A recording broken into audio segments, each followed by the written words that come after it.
2 Corinthiens 1, verset 8. « Nous ne voulons pas, en effet, vous laisser ignorer, frères, au sujet de l'affliction qui nous est survenue en Asie, que nous avons été excessivement accablés au-delà de nos forces, de telle sorte que nous désespérions même de conserver la vie. Et nous regardions comme certain notre arrêt de mort afin de ne pas placer notre confiance en nous-mêmes, mais de la placer en Dieu qui ressuscite les morts. C'est lui qui nous a délivrés et qui nous délivrera d'une telle mort, lui de qui nous espérons qu'il nous délivrera encore. Vous nous assistez vous-même de vos prières, afin que la grâce obtenue pour nous par plusieurs soit pour plusieurs une occasion de rendre grâce à notre sujet. » Alors, ce texte biblique-là, on va le décortiquer un petit peu ensemble, mais il nous dit au verset 11 que la prière des saints fait une différence. Et donc, j'aimerais ça qu'on puisse prier pour nos frères et sœurs qui vivent dans la persécution. Et des fois, juste, on a besoin de faire un geste juste pour que ce soit plus concret. Je vais juste vous demander de vous lever debout pour prier avec moi, s'il vous plaît. Et on va prier pour nos frères et sœurs.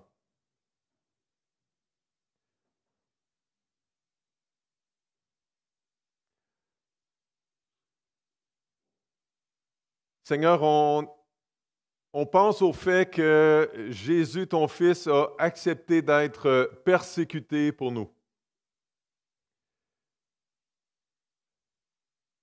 Et c'est la moindre des choses qu'on puisse accepter l'inconfort, la douleur, la persécution nous-mêmes.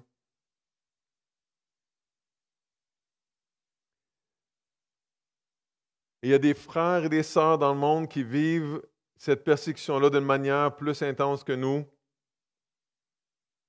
Et Seigneur, ce matin, on va être sensible à ça, puis on veut prier pour eux.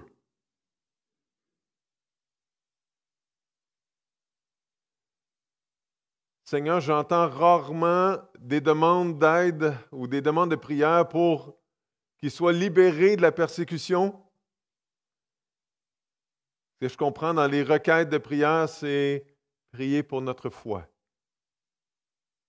Alors, Seigneur, on te prie pour leur foi, pour qu'ils puissent te faire confiance, pour qu'ils puissent continuer à t'aimer, à aimer les autres, à être utiles entre tes mains. Seigneur, j'entends aussi des requêtes de prière pour la persévérance. Parce que ça vient lourd, la souffrance, l'incertitude. Seigneur, veux-tu accompagner nos frères et nos sœurs dans la persévérance, dans leur marche avec toi, malgré la douleur, malgré les surprises, les mauvaises surprises qui arrivent. Seigneur, veux-tu changer ça en bien? Veux-tu les encourager? Veux-tu leur faire voir que tu es le Dieu de l'univers et que tu ne permets pas qu'ils soient testés au-delà de leurs forces? Veux-tu les aider à voir que chacune de ces souffrances-là, de ces persécutions-là est utile? Seigneur, est utile pour leur vie, mais pour les autres, pour que les autres puissent venir à la connaissance de Christ, et que c'est utile pour ton honneur et pour ta gloire. Et Seigneur, veux-tu, s'il te plaît, veux-tu fortifier notre foi, notre persévérance? Veux-tu nous aider à chercher ta gloire et ton honneur dans nos différentes circonstances? Seigneur, veux-tu nous aider à ne pas nous laisser décourager ou distraire? Seigneur, prends soin de ton Église, de tes brebis, au loin et ici même. Et Seigneur, utilise le temps qu'on prend ensemble ce matin pour parler à nos cœurs, changer nos vies, glorifier ton nom. Et on te prie au nom du Seigneur Jésus. Amen. Amen. Vous pouvez vous asseoir, merci.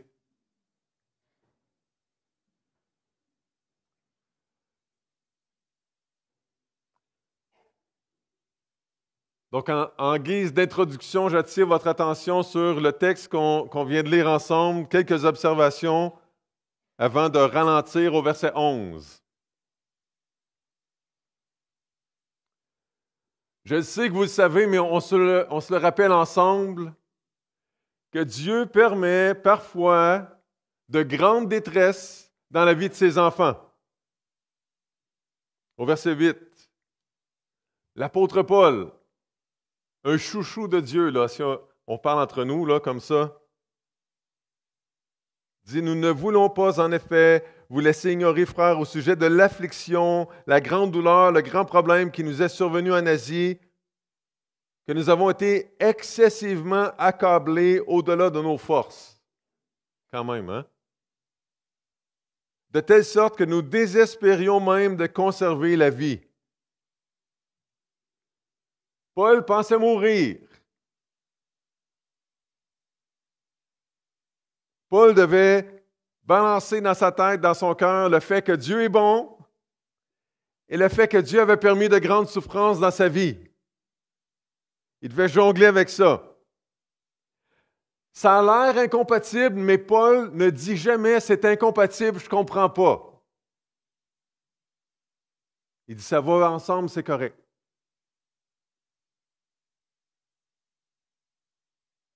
Deuxième observation, c'est que les situations qui nous dépassent contribuent à nous faire découvrir Dieu, servent une certaine utilité, peuvent contribuer à notre foi. Au verset 9,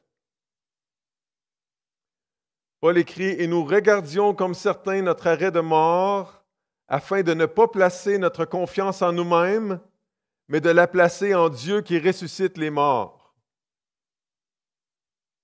Paul dit « Je pensais mourir, mais c'est bon.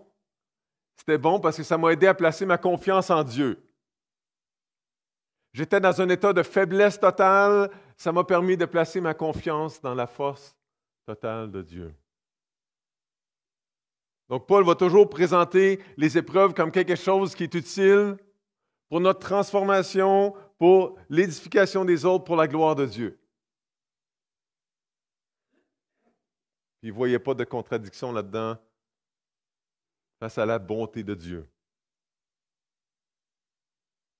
Et au verset 10, Paul dit que Dieu a délivré dans le passé, c'est normal de s'attendre à ce qu'il délivre encore.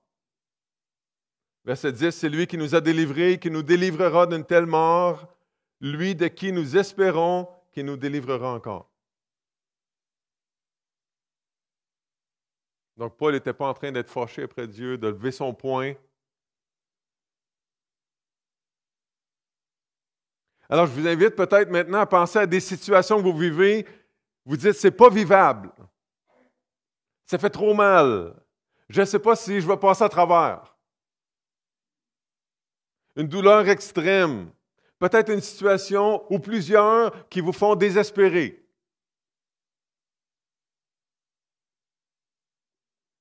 Et je suis vraiment désolé si vous vivez des situations comme ça. C'est très difficile. Mais Dieu peut encore délivrer. Vous le savez parce qu'il l'a fait dans le passé, pas juste dans la vie des autres.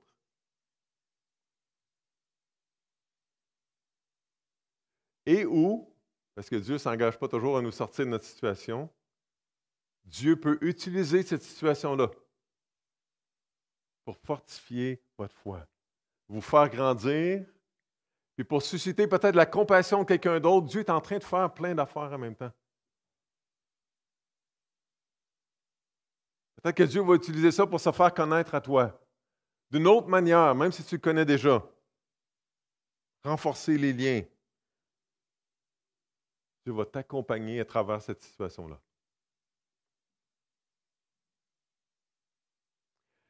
Et j'aimerais ça ce matin qu'on se tourne vers les autres qui vivent des situations qui n'ont pas d'allure, des situations indescriptibles.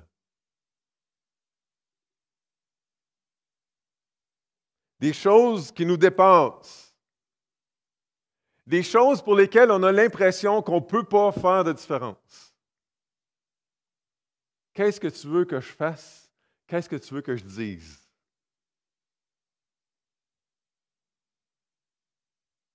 Paul est en train de dire aux Corinthiens, les Corinthiens, vous êtes capables de faire une différence dans ma situation. Et c'est en priant ensemble. Au verset 11. Donc le verset 11 nous enseigne 3 choses essentielles au sujet de la prière ensemble. La prière en groupe. Premièrement, les saints, OK, juste pour qu'on soit clair, si vous nous visitez pour la première fois, les saints, ce n'est pas ceux qui ont vécu une vie parfaite et tout ça, puis après ça, qui meurent dans un état de grâce spécial et tout ça. Non, les saints, c'est des personnes imparfaites qui ont reçu maintenant dans leur vie le pardon de leurs péchés en plaçant leur foi en Jésus. Et maintenant, sont vivants les saints, puis sont ici imparfaits encore, toutes croches encore pécheurs, mais lavés par le sang de Jésus, puis pardonnés de leurs péchés. Donc les saints, les chrétiens, les croyants, ceux qui ont placé leur foi en Jésus, les saints qui prient ensemble sont en train de faire une différence. Quand on prie ensemble, ça fait une différence. Donc la première partie du verset 11, Paul dit, vous nous assistez vous-même de vos prières.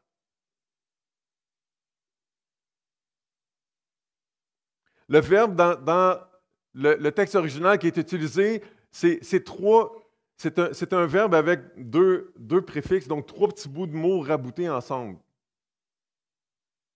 Avec, sur, puis travaillant. Donc, prier pour quelqu'un, c'est de travailler sur son cas avec quelqu'un d'autre.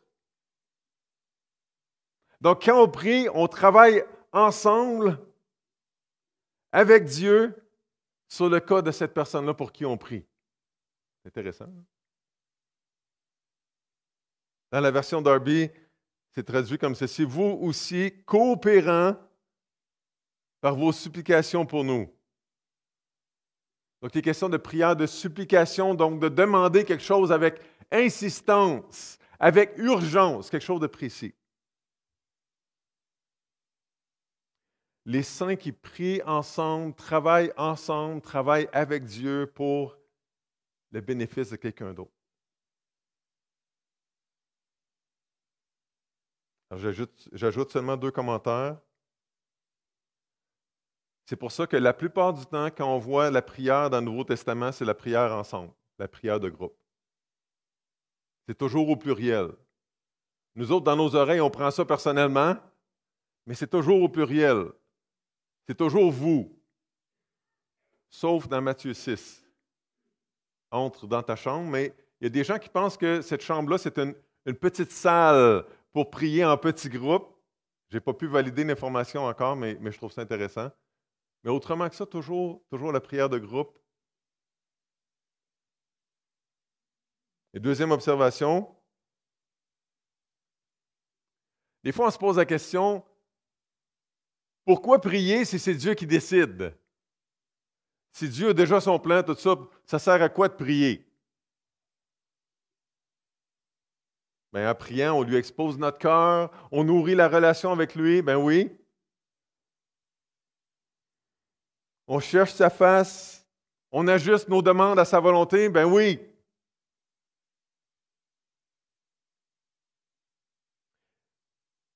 Mais en priant, on travaille ensemble, puis on travaille avec Dieu, puis Dieu il a prévu ça dans son plan qu'on travaille avec lui.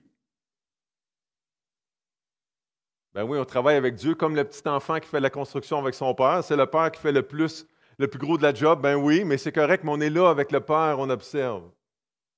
On travaille avec lui. Il veut nous faire participer avec lui. Le fait qu'on prie ensemble, ça fait partie de son plan, de nous intégrer à ce qu'il est en train de faire. On participe à son travail, on participe à son plan. Puis évidemment, dans les Écritures, on voit Dieu qui apparemment change de direction, se laisse fléchir par les prières. Donc les saints qui prient ensemble sont en train de faire une différence, sont en train de travailler avec Dieu. puis ensemble. Deuxièmement, les saints qui prient ensemble sont capables d'obtenir des cadeaux pour les autres. Donc, verset 11 encore, vous nous assistez vous-même de vos prières afin que la grâce, le don de la grâce, le cadeau, afin que la grâce obtenue pour nous par plusieurs soit pour plusieurs une occasion de rendre grâce. On va voir ça tantôt. Darby dit, afin que pour le don de grâce qui nous est accordé par le moyen de plusieurs personnes. Le cadeau que Dieu a donné, le don de grâce que Dieu a donné à Paul en réponse à la prière des Corinthiens, c'est qu'il l'a délivré de la mort. Pas pire. Dieu est capable de faire ce qu'il veut, là.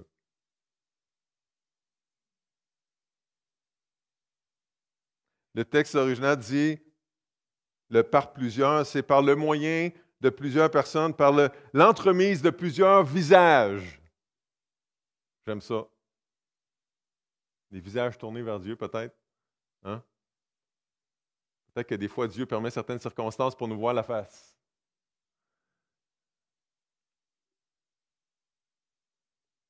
Dieu nous voit la face. Vous comprenez mon illustration? C'est mon imagination, là, qui est... Les Corinthiens n'auraient pas pu sauver la vie de Paul. Ils n'auraient pas pu dire, on va aller trouver Paul dans son problème, on va lui sauver la vie. On amène des armes, on forme une milice armée, puis on s'en va sauver Paul. Ils n'auraient jamais été capables de faire ça. Mais par la prière, ils ont travaillé ensemble, puis avec Dieu, puis Dieu a donné le cadeau à Paul de la délivrance. Fantastique. Quelles ressources on a quand on a accès à Dieu ensemble?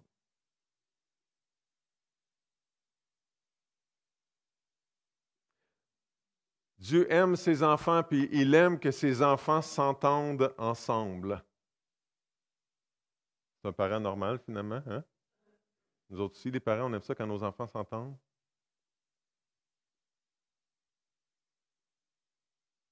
Un jour, il y avait un roi qui avait 7 fils et filles, 7 enfants. Et les enfants avaient une requête pour leur père, le roi, quelque chose qui serait très bon pour le royaume. Alors ils ont choisi d'envoyer le plus vieux pour aller présenter cette requête-là au roi, à leur père. Et le roi a dit, va chercher ta sœur, puis amène-moi ta sœur pour qu'elle me parle de ce projet-là.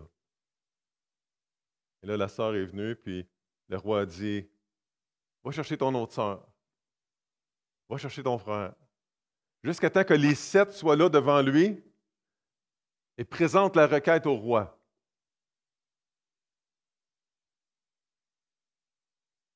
Et l'histoire dit que le roi y a consenti immédiatement. Il a dit ceci. Je vous aime tendrement, mais ne vous y méprenez pas. Chacun de vous occupe une place spéciale dans mon cœur. Mais lorsque je vous vois réunis, tous d'accord sur ce qui est bon, mon cœur déborde de joie. Demandez ce que vous voulez, puisque tout ce que j'ai est à vous.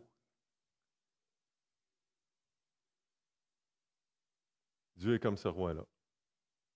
Il veut que ses enfants s'entendent ensemble. Tout ce qu'il a est à nous.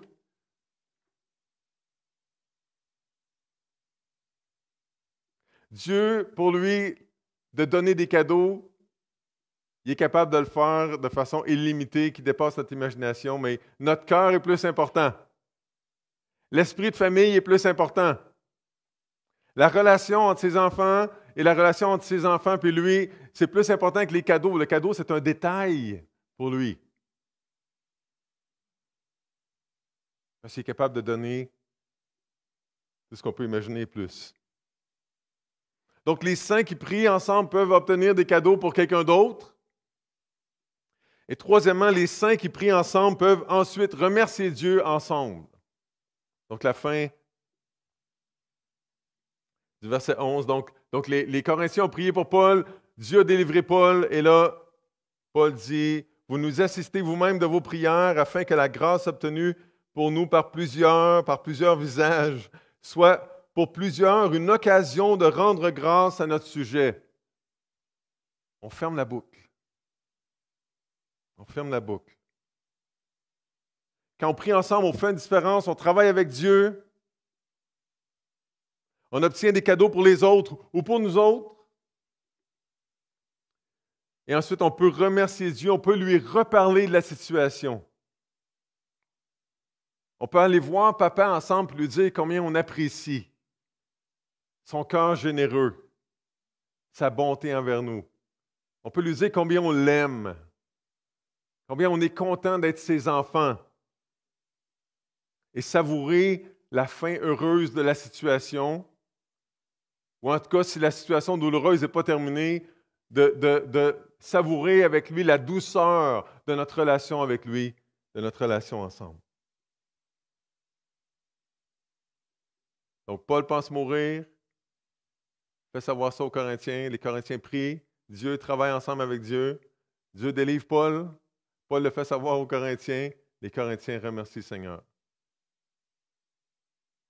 La foi qui est nourrie à travers tout ça, les relations qui sont renforcées à travers tout ça et la reconnaissance, la gloire à Dieu, hein, le spot sur Dieu, comme on a dit la semaine dernière.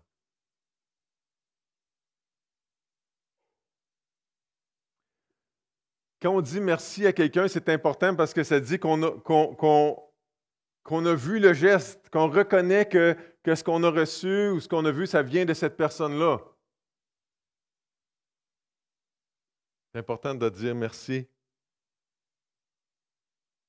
On reconnaît qu'on a reçu quelque chose et le merci, c'est comme une récompense qu'on donne en retour. C'est la moindre des choses. Ça ne coûte pas cher. Dieu aussi aime ça qu'on soit reconnaissant envers lui. C'est pour ça que l'Esprit de Dieu a inspiré à Paul les paroles suivantes ailleurs.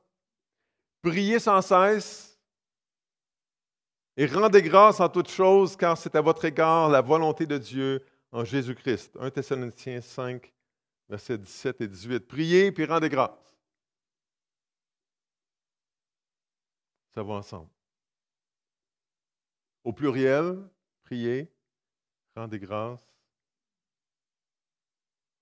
Quand on dit merci à Dieu ensemble, ça dit qu'on reconnaît ensemble qu'est-ce que Dieu a fait. Que c'est lui qui a agi, que c'est lui qui mérite la gloire.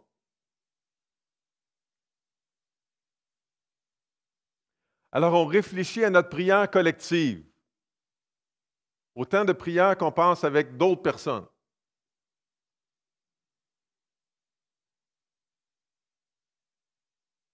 Donc, je me prépare à faire une longue conclusion, OK? Je vous prépare mentalement.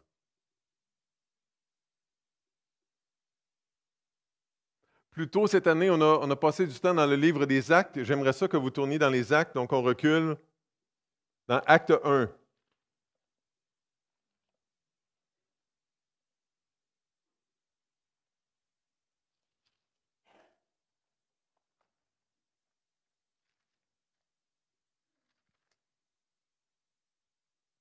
Acte 1 au verset 12.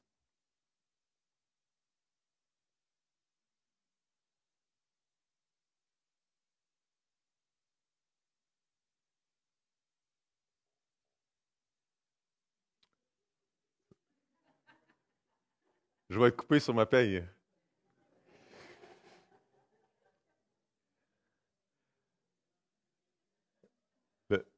Le piton volume est collé. Alors, on prie pour Yvan et Linda ensemble. Acte 1, verset 12. OK, donc Jésus est retourné au ciel. Et là, les apôtres, les disciples, alors ils retournèrent à Jérusalem, de la montagne appelée des Oliviers, qui est près de Jérusalem, à la distance d'un chemin de sabbat. Quand ils furent arrivés, ils montèrent dans la chambre haute où ils se tenaient d'ordinaire. Donc, vous voyez, entre dans ta chambre, là, ça peut être une pièce qui contient plusieurs personnes. Quand ils furent arrivés ils montèrent dans la chambre haute où ils se tenaient d'ordinaire.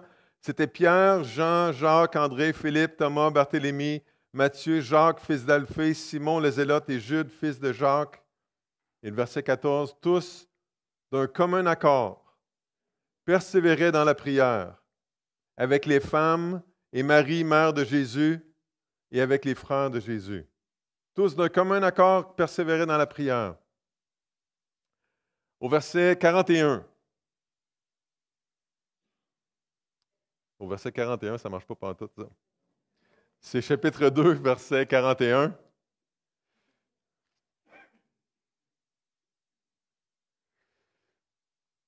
Chapitre 2, verset 41. Donc, Pierre, la Pentecôte, les apôtres sont remplis du Saint-Esprit, se mettent à parler dans toutes sortes de langues. Les gens comprennent le message de l'Évangile dans leur langue. Et là, Pierre prêche son premier sermon, présente la pièce manquante du casse-tête de l'Ancien Testament, c'est Jésus. Et là, les gens se convertissent. Verset 41. Ceux qui acceptèrent sa parole furent baptisés. Et en ce jour-là, le nombre des disciples augmenta d'environ 3000 âmes. Verset 42, ils persévéraient dans l'enseignement des apôtres, dans la communion fraternelle, dans la fraction du pain et dans les prières. Chapitre 3, verset 1. Pierre et Jean montaient ensemble au temple à l'heure de la prière, c'était la 9e heure. Ils s'en allaient prier avec d'autres, ensemble. Chapitre 4, verset 23.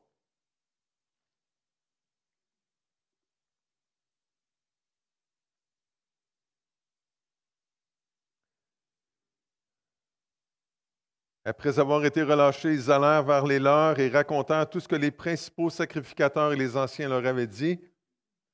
Lorsqu'ils l'eurent entendu, ils élevèrent à Dieu la voix tous ensemble et dirent, Seigneur, toi qui as fait le ciel, la terre, la mer et tout ce qui s'y trouve, c'est toi qui as dit par le Saint-Esprit, par la bouche de notre Père, ton serviteur David, pourquoi ce tumulte parmi les nations et ces vaines pensées parmi les peuples? Les rois de la terre se sont soulevés, les princes se sont ligués contre le Seigneur et contre son oint. En effet, contre ton saint serviteur Jésus, que tu as oint, Hérode et Ponce Pilate se sont ligués dans cette ville avec les nations et avec les peuples d'Israël pour faire tout ce que ta main et ton conseil avaient arrêté d'avance. Et maintenant, Seigneur, vois leurs menaces et donne à tes serviteurs d'annoncer ta parole avec une pleine assurance, en étendant ta main pour qu'il se fasse des guérisons, des miracles et des prodiges par le nom de ton saint serviteur Jésus.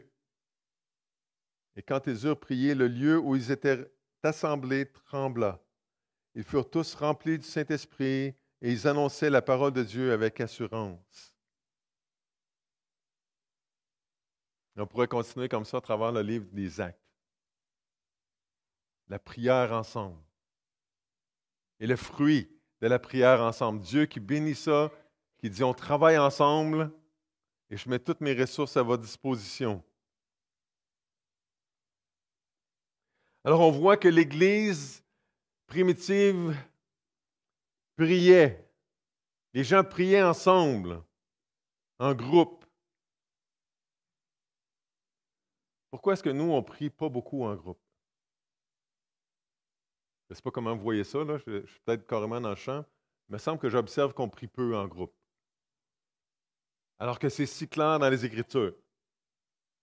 Puis là, mon désir ce matin, ce n'est pas que vous vous sentiez coupable. Mais mon désir ce matin, c'est qu'on dise, ben, moi, je veux goûter à ça. J'en veux plus. Je veux, si Dieu dit que ça, c'est important dans ma diète spirituelle, ben, je vais en mettre. Puis je veux goûter les bénéfices de ça. Parce que souvent, on lit les Écritures de manière individuelle. On lit Matthieu 6, puis c'est comme si on entendait, voici donc comment tu dois prier. Mon Père qui es aux cieux. Mais Jésus a dit, voici donc comment vous devez prier, notre Père.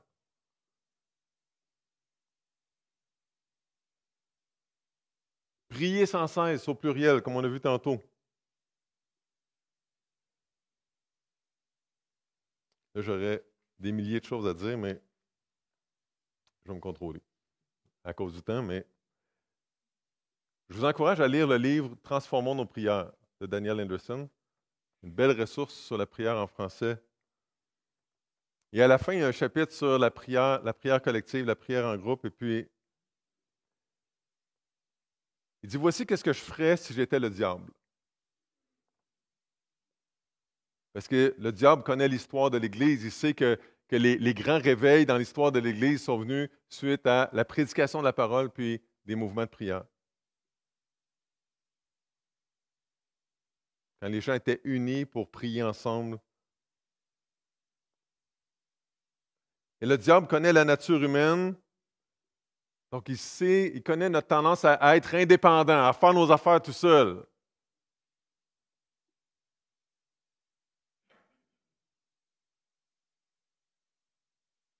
Donc, il dit, si j'étais le diable, j'utiliserais des tactiques trompeuses pour empêcher les chrétiens de prier d'une manière qui transforme. Et surtout, en contrecarrant, en empêchant la prière de groupe. Je les tiendrais occupés, isolés les uns des autres. Et je ferais tout pour les maintenir dans un état de distraction et d'indifférence. Je pourrais arrêter là, ça serait assez, hein? Dans un état de distraction et d'indifférence en ce qui concerne tous les types de rassemblements, de prières bibliques et équilibrées qui encouragent le réveil. Donc, pour y parvenir, voici ce que je ferais. Donc, il présente 5 choses qu'il ferait s'il était le diable.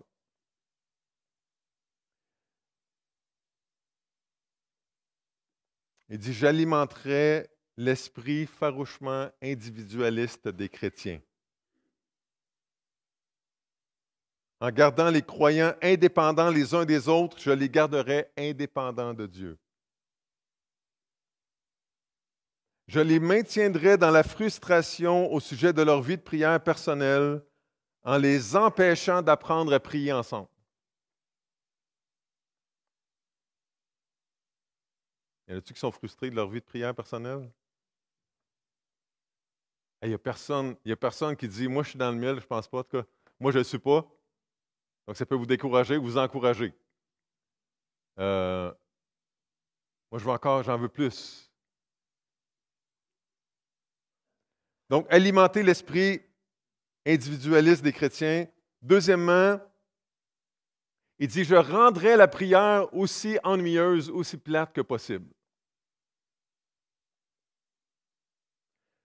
Et lorsque les chrétiens essaieraient de prier ensemble, je m'assurerai que les rencontres de prière soient axées davantage sur leurs besoins humains que sur la puissance de Dieu.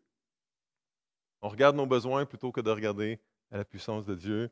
Je ferai tout mon possible pour encourager l'ennui et les ragots, les potins, au cours de ces rassemblements, pour que le plus de gens possible évitent ces temps de prière passionnés. Troisièmement, j'encouragerai la bonne théologie sans la passion spirituelle. Donc, il dit, j'encouragerai les gens à chercher l'exactitude biblique, mais de se concentrer juste là-dessus, alors qu'on n'est pas occupé à la vivre passionnément. Intéressant. Quatrièmement, j'encouragerai les enseignements théoriques sur la prière. Ça s'adresse aux leaders. Il dit, sachant que les sermons sur la prière tombent souvent dans de sourdes oreilles, surtout lorsque les leaders ne sont pas des modèles de prière, je garderai les pasteurs satisfaits de parler d'idées inspirantes au sujet de la prière, pourvu qu'ils ne conduisent pas l'Assemblée à participer à des rassemblements extraordinaires de prière. Je saurais que de parler de la prière sans prier rend les chrétiens insensibles à la réalité spirituelle. Et dernièrement, cinquièmement, je favoriserai le succès dans le ministère.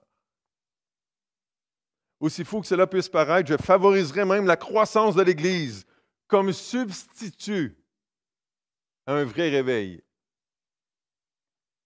Donc, il dit, si j'étais le diable, j'aiderais l'Église à avoir plus de nombre, à augmenter en nombre et à penser que là, wow, on a l'affaire, ça va bien, on grandit spirituellement. J'encouragerais un intérêt pour les statistiques, les activités, les stratégies, les événements. Cela éloignerait les croyants d'un esprit brisé, de la repentance et de la passion pour la présence transformatrice de Dieu. Cela les distrairait de la recherche réelle du réveil qui contrecarre mes efforts néfastes. Sachant qu'il m'est impossible d'empêcher les gens d'accéder à la vie éternelle du fait que l'Évangile est trop puissant, j'essaierai du moins de les garder loin des récompenses éternelles. C'est le diable qui parle, en les amenant à se confier en eux-mêmes plutôt qu'en l'Esprit de Dieu dans leurs efforts pour exercer le ministère. Il dit, oui, si j'étais le diable, ces stratégies seraient les plus importantes. Je rassemblerai mes troupes et j'utiliserai mes tactiques les plus subtiles et trompeuses afin de faire obstacle à la prière transformatrice et au réveil spirituel, à tout prix. Pourvu que les chrétiens soient sincères, mais isolés, actifs, mais impuissants, divertis, mais superficiels, je gagnerai.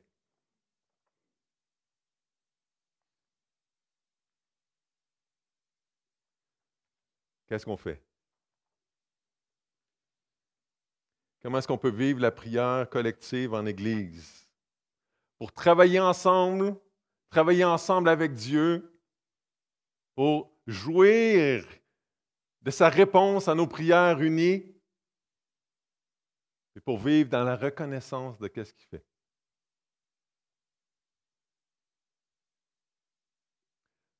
Bien, on a une rencontre de prière. Moi, je ne veux pas vous faire rentrer tout le monde dans le mercredi soir. Ce n'est pas mon but. Mais c'est une bonne place. Si tu cherches un pas à faire, peut-être que tu peux venir le mercredi soir. Puis, quand on lit sur la prière, puis qu'on lit ce que les hommes de Dieu écrivent sur la prière, ils disent on se contente de bien peu dans notre prière collective. Puis souvent, ils décrivent des réunions de prière plates le mercredi soir ou en milieu de semaine. Et moi, j'ai une confession à faire. Je l'ai déjà dit en privé à différentes personnes, mais pendant un bon bout de temps, puis je ne suis pas fier de vous dire ça, mais pendant un bon bout de temps, pas parce que je ne crois pas à la prière, mais je venais à la réunion de prière du mercredi soir parce que je me sentais obligé. Parce que j'étais payé comme pasteur pour être là. Et je me disais, puis ça n'a pas d'allure de dire ça, je me disais, c'est un vieux modèle qui va se régler par la mort. Quand les plus vieux vont être avec le Seigneur, ben, la réunion de prière va mourir. On va prier dans d'autres contextes, puis tout ça. Pas que je ne croyais pas à la prière. Et j'ai dû demander pardon au Seigneur, puis de mon manque de vision. Et le Seigneur m'a demandé non seulement d'être là, mais d'être un instrument de transformation pour la réunion de prière. Et aujourd'hui, je viens à la réunion de prière parce que je désire vraiment être là. Quand je ne suis pas là, c'est parce qu'il y a vraiment quelque chose qui demande mon attention. Et je retire une grande joie d'être présent à cette réunion de prière-là. Parce qu'on ne passe pas notre temps dans les potins ou à parler des gens, on parle à Dieu. Puis on ne fait pas juste lui présenter des requêtes, on le loue. On l'adore, on le loue comme on a dit la semaine dernière. On réfléchit à notre cœur, on lui présente des requêtes, c'est biblique. On prie ensemble. Et ce temps-là, ensemble, comme j'ai dit dans les dernières semaines, ça m'aide dans mon temps de prière individuel. Puis quand je prie tout ça, ça m'aide à venir prier en groupe. Le mercredi soir, je vis des moments de grande joie.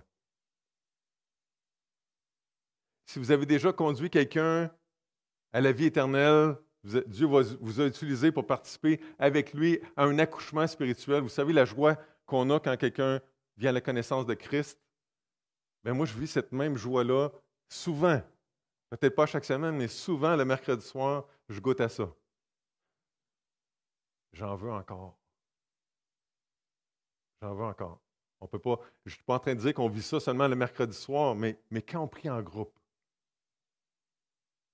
quand on prie le dimanche matin avant le début du culte, on est quelques-uns, c'est comme l'équipe sportive là, qui se donne un cri de ralliement. Là,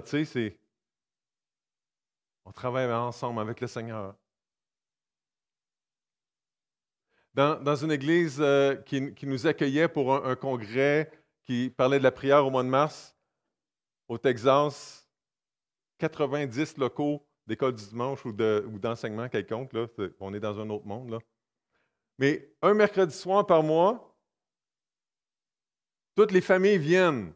Donc, la réunion de prière est plus tôt, à 6h30, pour que à 7h30, les enfants puissent être libérés pour aller se coucher, parce qu'il y a de l'école le lendemain. Hey, seriez-vous game qu'on fasse ça? Un mercredi soir par mois avec les enfants. La grosse patente. Eux autres, ils ont la grosse chorale, tout ça. Tous les instruments en avant, on loue le Seigneur ensemble. Les enfants sont là, participent à leur manière, ils voient, ils entendent. La prière, ça s'attrape plutôt que de s'apprendre. Donc, ils sont là et ils sont en train d'attraper la prière. Là, je manque de temps, mais parce qu'on va prendre le repas du Seigneur ensemble, mais peut-être ça peut se passer juste en famille. Peut-être que le prochain pas pour vous, pour la prière en groupe, c'est peut-être avec le groupe que le Seigneur vous a confié, votre famille. Ou peut-être si vous invitez des gens à dîner à la maison le dimanche midi, peut-être qu'après le repas, en plus de prier avant, après, on prie ensemble. On prend un texte biblique, on regarde qu'est-ce qu'on trouve là-dedans pour louer Dieu. On loue le Seigneur ensemble. Y a-t-il des besoins? On prie les uns pour les autres, on prie pour l'Église, on prie pour...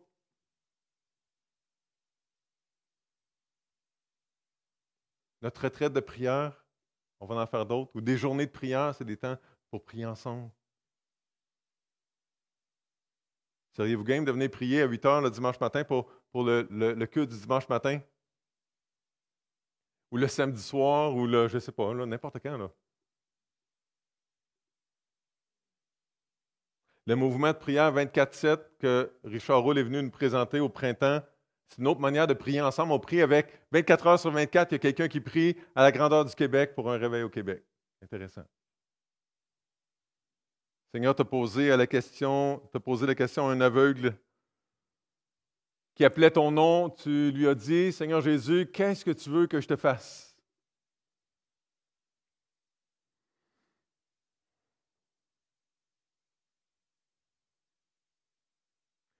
Et ce matin, Seigneur, c'est à nous à te poser la question, Seigneur, qu'est-ce que tu veux que nous, on fasse?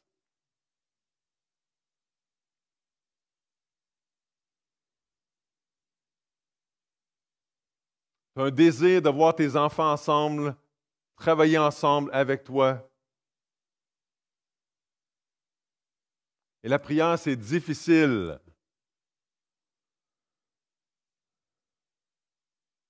Qu'est-ce que tu veux qu'on fasse? Seigneur, parle à nos cœurs que notre prochain pas, en tant qu'individu, en tant qu'Église, que ce soit toi, par ton esprit, qui nous chuchote à l'oreille.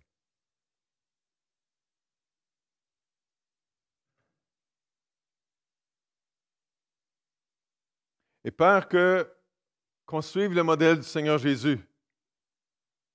Il nous a dit, quand vous priez, dites notre Père.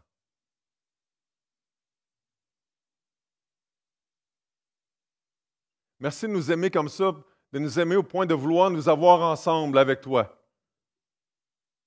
Et ça, on va le vivre parfaitement pour l'éternité dans ta présence, mais en attendant.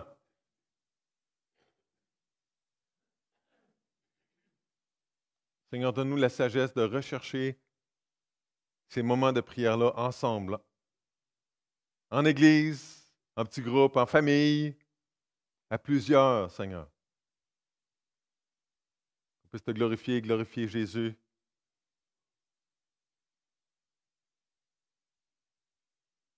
Et proclamer l'Évangile. Mon Père, je te prie au nom du Seigneur Jésus, ton Fils. Amen.